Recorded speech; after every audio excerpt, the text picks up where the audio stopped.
without political experience, without governance experience, it is very, very difficult to run a country.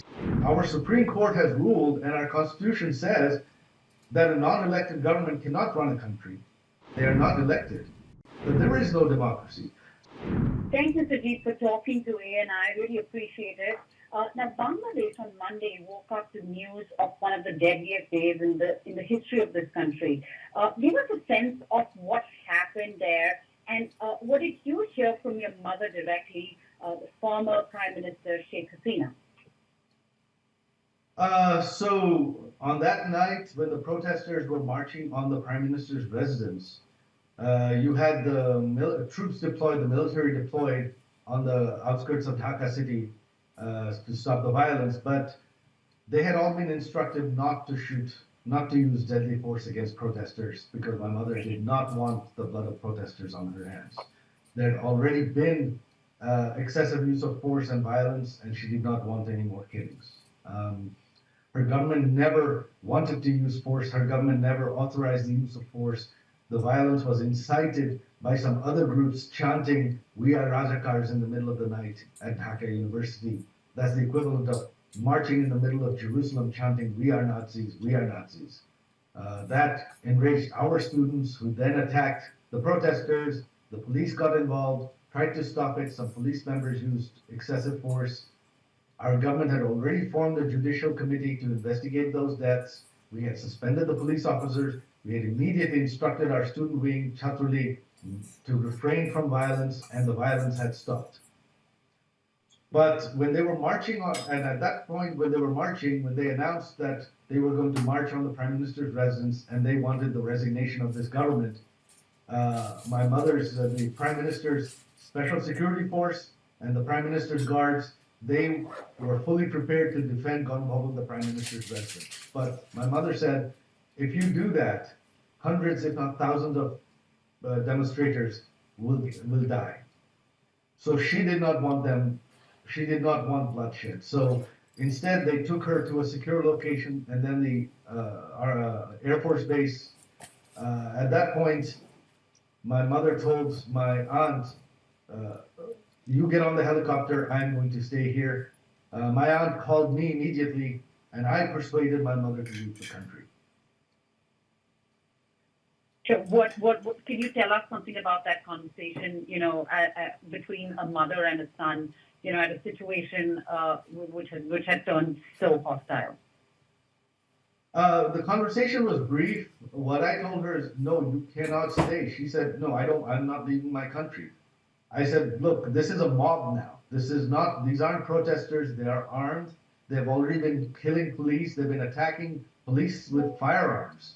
So at this point, if they find you, they're going to kill you, and we do not want that.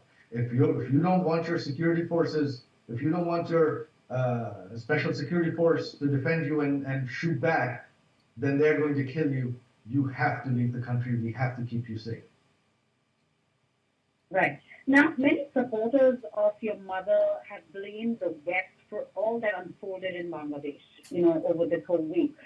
Many see a U.S. hand behind this coup, as your mother had a troubled relationship with the U.S. of sorts in the past few years. Now, even the Russians said that the United States used its resources to overthrow your mother's administration. I'd like to get your perspective. What is your sense of this whole situation and where the U.S. stands in this whole plot? Well, I mean, was the U.S. directly involved? I don't know. I have no evidence. But if you look at the situation, the protests, the protests were incited and inflamed every step of the way. When the protests first started, they were peaceful. Our police were guarding them. And the protest wasn't against the government action.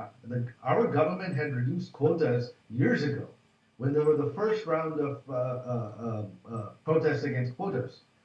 The quotas were reinstated by the courts due to a case.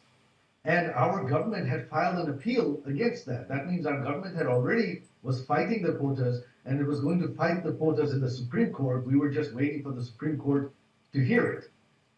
So, and then at that point, someone took a statement of my mother and twisted it online and spread it tremendously online, which is she had said that we don't want families of Rajakars getting government jobs.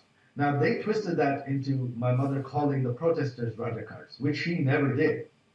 So clearly, some agency was very, very active online in using social media to inflame the situation. Then, on the night of July 15th, when our government had appealed to the Supreme Court, when our government had announced that we were we want the quotas to be rescinded, then someone started marching at Dhaka University in the middle of the night, chanting, "We are Rajakar, we are Rajakar." To understand that, that would be of someone marching in Jerusalem in the middle of the night, chanting, "We are Nazis, we are Nazis." This inflamed our student activists. Our student activists attacked the protesters. The police stepped in to try to stop the violence. Some police members used excessive force. Our government immediately told our student activists, our Bangladesh Chhatra League, to back down, not to fight, and the violence was stopped. We formed a judicial commission, a 3-member judicial commission to investigate the deaths, and we suspended all the police officers that used excessive force. So our government did everything to quell the violence. The violence was never ordered by our government. The violence was instigated by some unknown party, specifically in the middle of the night, chanting, "We are Rajakar, we are Rajakar." This was done deliberately. And then, that didn't stop there. Then the protesters started attacking the police, and they didn't just attack, they were armed with firearms. Now, where did these protesters get firearms? You can only a foreign intelligence service can supply firearms in a country. So you're trying to say it is an outside intelligence agency that has instigated this or supported this? I am that it has instigated it and supported it. I am convinced. Yes.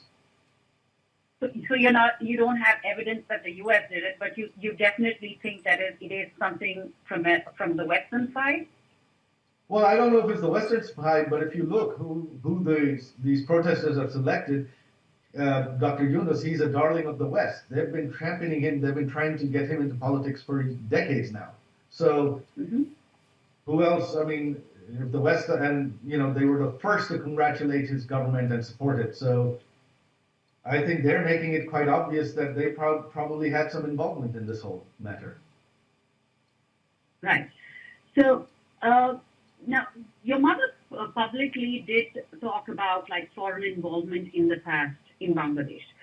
Did she privately discuss with you about foreign elements wanting to probably carve out a Christian state or suppress the minorities there? I mean, no, that has not been the discussion at all. We're more concerned about the immediate situation. I don't think it's to carve out a minority state. I don't think that is something that we've ever thought was the goal in Bangladesh. I've always said that they have tried, especially the U.S. has always wanted a weak government that they can control, and that has always been the case. Right. Has the U.S. revoked Madam Hasina's visa? Is she applying for asylum? Did she apply for asylum there? I mean, your conversations with her when she was getting onto that chopper, or when she didn't want to get on and you forced her, did you ask her to come here to the U.S.? So what's the status of her visa? No, no one has revoked her visa. She has not applied for political asylum anywhere. Those are all rumors. Okay, they're all rumors. You can confirm that. Right. Okay. Now, did she have any intel about the coup from elsewhere, or her supporters within your intelligence agencies? And at what point do you think that she misread the street protest? Did she misread it, or you think that she just didn't want to open up? No, I don't think she misread it. The problem was what we didn't expect was someone constantly inciting the protest. That we did whatever we could to. We met all the protesters' demands. Our government met all the protesters' demands. Tried to stop the violence immediately when it started. But clearly, somebody kept inciting it, and that was something that was unexpected. And especially the protesters being armed. The protesters being armed with firearms was the most shocking thing. That was completely unexpected. Right. And now, here India has. I'm looking at a Bangladeshi newspaper. Well, 232 people at least. The newspapers are reporting at least 232 have been killed since my mother left the country. So that is after. More people have died since she left the country than in the first days of the protests. Mm-hmm. Now, India has been a strong partner of Bangladesh historically. We've witnessed that, over the years, and the last decade has been really strong. Was Madam Hasina warned by the Indian government about the coup attempts? I don't know. I really don't know about that. I wasn't part of those conversations, so I cannot comment. All right. Now that the interim government is in place, and we've seen the U.S. Welcoming UNICEF's, government, interim government, what are your views on this government and the caretaker of this government? I mean, actually, in a way, I welcome it because these people have been championed by the minority, by the elite, and by the West. I personally believe, having seen the functioning of government and having served as a government, as an honorary advisor to the government, that it is one thing to be appointed to handpicked and to be handpicked and appointed to a position. It's a whole other thing to govern, and without political experience, without governance experience, it is very, very difficult to run a country. So I'm actually curious to see how they perform, whether they are even capable of running the country. However, Right. The point is that our Supreme Court has ruled, and our Constitution says that a non-elected government cannot run a country, even for 1 minute. Right now, this is an unconstitutional government. They are not elected. So there is no democracy in Bangladesh today. So they are talking about democracy, but there is no democracy. So what do you have to do if you want to have democracy? You have to have elections. And our Constitution is very clear on this provision that from the day Parliament is dissolved, new elections have to be held within 90 days. There is no way around it. No, there is no such thing as an interim government in the Constitution which can stay in power beyond 90 days. That does not exist. So I believe that this government's priority should be to hold elections as soon as possible. And definitely it has, has to be held within 90 days. Right. Sorry to interrupt you there. Constitutionally, elections have to be held within 90 days. That's as per our Constitution. Right. Now that you're talking about elections, let me ask you if you've had any conversations with your mother, if she will ever return, if elections are held in a free and fair manner, does she still have a following in the party, or do you think that they see her as a liability, like most critics say? Not at all. I think that she remains the most popular person in Bangladesh. I don't think that even the people that I talked to who were saying that no, perhaps she should resign for the good of the country. Now they're saying, oh no, without the Awami League, we cannot. Awami League was the best government we've had. We cannot. We want the Awami League back. So people are already starting to regret it. Look, were there mistakes made by our government? Of course. Were they all ordered by my mother? No. Government, and this is something that the interim government is going to realize. Government machinery is a very big machinery. There are many people in places of authority who sometimes abuse their authority. Our job should be to bring them to justice. I have personally believed that whatever has to be done by the book, according to the law, according to the Constitution. If there are people in our government that violated the law, that did illegal things, they should be brought to justice. There were, during our government's term, members of our elite police force, the Rapid Action Battalion, one officer who was the son-in-law of a sitting minister of our government, he was convicted of extrajudicial killings and sent to prison. This is a son-in-law of our own minister that we sent to prison. So, by all means, if there are people in our government that did illegal things, they should be brought to justice. But you cannot blame my mother for all of it. Government is a very, very big machine. Okay.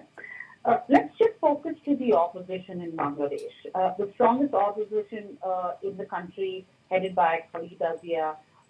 You don't see her right now in the current political landscape. The BNP did not form the government. Why so? Do you have any understanding of how this is going to probably play out in the upcoming days?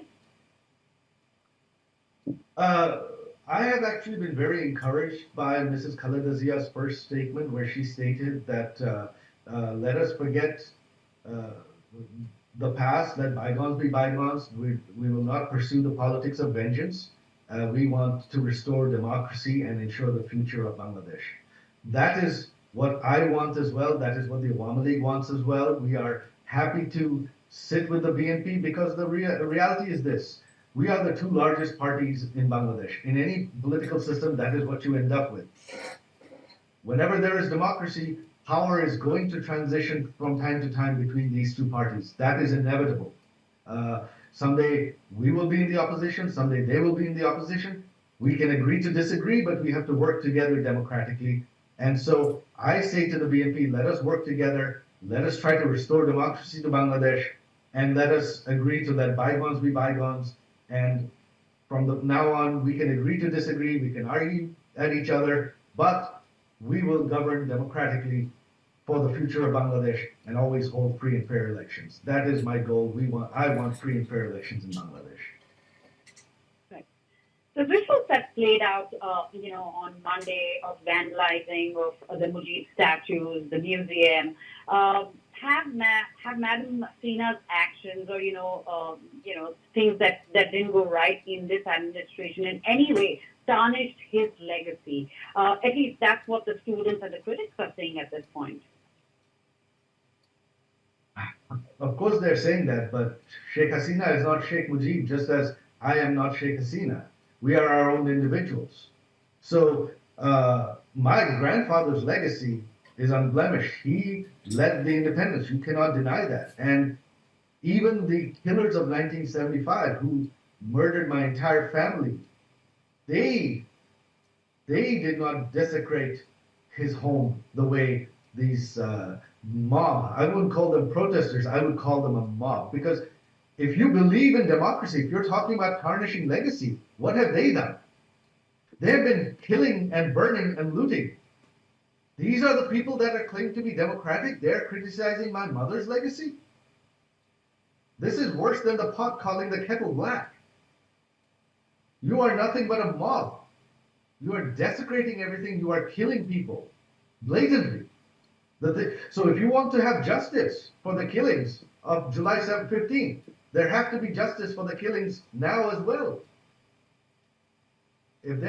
So there should be trials for everybody, for both sides. Let us have that in Bangladesh. Let us have justice. Let us have trials for all of the killing in Bangladesh, not just on one side, but from both sides, and for all the civilians that have been killed, for the minorities that have been killed, for our leaders that have been killed. Let us have justice for all of this. I welcome it. Right. Ever since Bangladesh got its independence, it was all about Joy Bangla, which is now being replaced by Bismillah Bangladesh. Some are saying that the secular nature of this government, Indian government, is gone. Do you agree? Well, I think you have answered your own question. I mean, Bismillah Bangladesh, I have never heard that before. That is not our slogan. I don't think the people of our country will accept that. So, and yes, clearly they're showing that they're not secular at all. They claim to be secular, but if they're saying Bismillah Bangladesh from Joy Bangladesh, Joy Bangla, then that is not secular at all. Give us a sense of the situation of the minorities, especially the Hindus in Bangladesh? Your friends, people who you have known for so many years. Do you have any personal accounts that you can share with us? Do you think that the secular fabric of this country, of your country, is completely wiped off at this point? No, it is not wiped off. This is the mistake people make again and again. It is not wiped off. Look, it's been a week. It has been less than a week. You are not going to eliminate, you know, Awami League and BNP between them have, it's a country of 170 million people. Between Awami League has tens of millions of supporters and followers. You're not going to eliminate their ideology overnight, no matter what you do. And the only way to test it, really, to test your question, is to have elections. Let us see what the people of the country want. So until that happens, until there are elections, no, I do not believe that, because they tried it in 1975. They tried to Islamize the country, but look what happened. The Awami League was voted back, people voted for secularism, and we had secularism for 15 years again. 20 years total if you count my mother's first term. So just because of the chaos of 1 week, you cannot say that the secular nature of the country has disappeared. But I will say this. If the Awami League is elected back to power, which I believe if elections were held in the near future, the Awami League will be, we will restore the secular nature of the country. That we have proven we have done it for 15 years, and we will do so again. What is your message to the government of India, and what are your expectations, as being Bangladesh's strongest supporter in the region? My message to the government of India, first of all, is my personal gratitude to Prime Minister Modi for his government's quick action in saving my mother's life. That is, I am eternally grateful to. My second message is that India needs to take a leadership role in the world, not let other foreign powers dictate the situation, because this is India's neighborhood. This is India's eastern side. It is a proven track record that no one can deny that the Awami League government, Sheikh Hasina's government, kept peace in Bangladesh, kept economic growth, stopped insurgency, and kept the eastern side of our subcontinent stable. And we are the only government that has proven we can do it. No one else has. Other governments have tried, they have failed.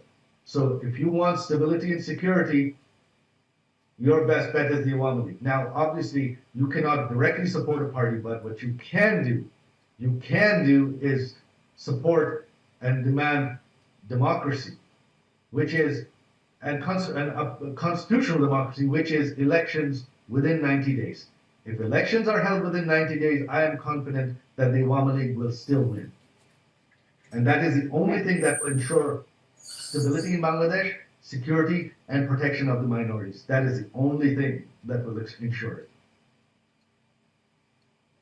Well, now you're living here in Washington. Talk to us about if the U.S. has reached out to you as a private citizen or somebody who is from Bangladesh, who is the son of the former prime minister. Have you heard back from the government here?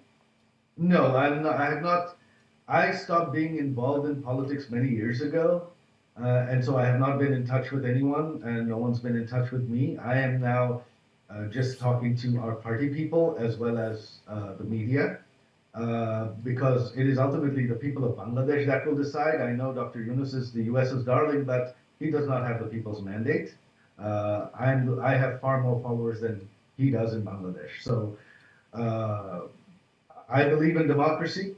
I have no political ambition. I never have. I don't wish to be prime minister, but it will be up to my party to decide who they want to lead them. But my job, my goal, my personal goal is to restore democracy in Bangladesh. That is my only goal. All right. My last question, could you share your latest conversation with your mother about, what she plans to do in the days ahead? Seeking asylum, which country is she looking at? There are talks about Russia, there are talks about other countries. Can you give us a sense of what could be her next step? No, there's nothing. All of those stories that you're hearing, they're just rumors. My mother has not reached out to any country. She has not applied for asylum anywhere. She wants to go back to Bangladesh, whether it is to be in politics or to retire.